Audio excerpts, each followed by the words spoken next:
ಎಲ್ರಿಗೂ ನಮಸ್ತೆ. ಇವತ್ತು ನಾನು ಹೊಸ ಒಂದು ಐಟಮ್ನ ತೊಗೊಂಬಂದಿದ್ದೀನಿ. ಇದು ಲೇಡೀಸ್ ಕುರ್ತೀಸು ಸ್ಟಾಕ್ ಲಾಟು. ಇದರಲ್ಲಿ 12,500 ಪೀಸ್ ಬರುತ್ತೆ.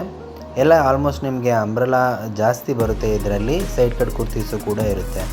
ಬ್ರ್ಯಾಂಡ್ಸ್ ಬಂದ್ಬಿಟ್ಟು ನಿಮಗೆ ಮಿಲಾಂಜಿ, ಮ್ಯಾಕ್ಸ್ ಮತ್ತು ಫ್ಯೂಷನ್, ಆವಾಸ ಈ ಥರ ಮಿಕ್ಸ್ ಬ್ರ್ಯಾಂಡ್ಸ್ ಬರುತ್ತೆ. ತುಂಬಾ ಡಿಸೈನ್ಸ್ ಇದೆ, ಅಸಾರ್ಟೆಡ್ ಡಿಸೈನ್ಸು. ಎಲ್ಲ ಸೈಜಸಲ್ಲೂ ಕೂಡ ನಿಮಗೆ ಸಿಗುತ್ತೆ. ಒನ್ ಶಾಟ್ ಡೀಲು 12,500 ಪೀಸ್ ಇದೆ. ಇದು ಐಟಮ್ ಬಂದ್ಬಿಟ್ಟು ಇದು ಜೈಪುರಲ್ಲಿದೆ. ಡೈರೆಕ್ಟ್ ಡೀಲ್ ಮಾಡ್ಬೋದು. ಯಾರಿಗಾದರೂ ಬೇಕಿದ್ದರೆ ಕಾಂಟ್ಯಾಕ್ಟ್ ಮಾಡಿ ಸ್ಟಾಕ್ ಲಾಟ್ ಟ್ರೇಡರ್ಸು. ಇದ್ರ ಜೊತೆಗೆ ಅವ್ರ ಹತ್ರನೇ 9,500 ಪೀಸ್ ಪ್ಯಾಂಟ್ ಕೂಡ ಇದೆ. ನಿಮಗೆ ಹೆಚ್ಚಿನ ಮಾಹಿತಿಗೆ ಸ್ಕ್ರೀನ್ ಮೇಲಿರೋವಂಥ ನಂಬರ್ಗೆ ನೀವು ಕಾಂಟ್ಯಾಕ್ಟ್ ಮಾಡಿ. ಎಲ್ಲ ಒಂದು ಬ್ರ್ಯಾಂಡೆಡ್ಡು, ಡ್ಯಾಮೇಜಸ್ ಏನೂ ಬರಲ್ಲ, ಒಳ್ಳೆ ಡೀಲ್ ಇದು. ಹೆಚ್ಚಿನ ಮಾಹಿತಿಗೆ ನೀವು ಈ ಮೇಲಿರೋವಂಥ ನಂಬರ್ಗೆ ಕಾಂಟ್ಯಾಕ್ಟ್ ಮಾಡಿ. ತುಂಬ ವೆರೈಟಿ ಮತ್ತು ಬ್ರ್ಯಾಂಡೆಡ್ ಐಟಮ್ ನಿಮಗೆ ಸಿಗುತ್ತೆ. ಧನ್ಯವಾದಗಳು.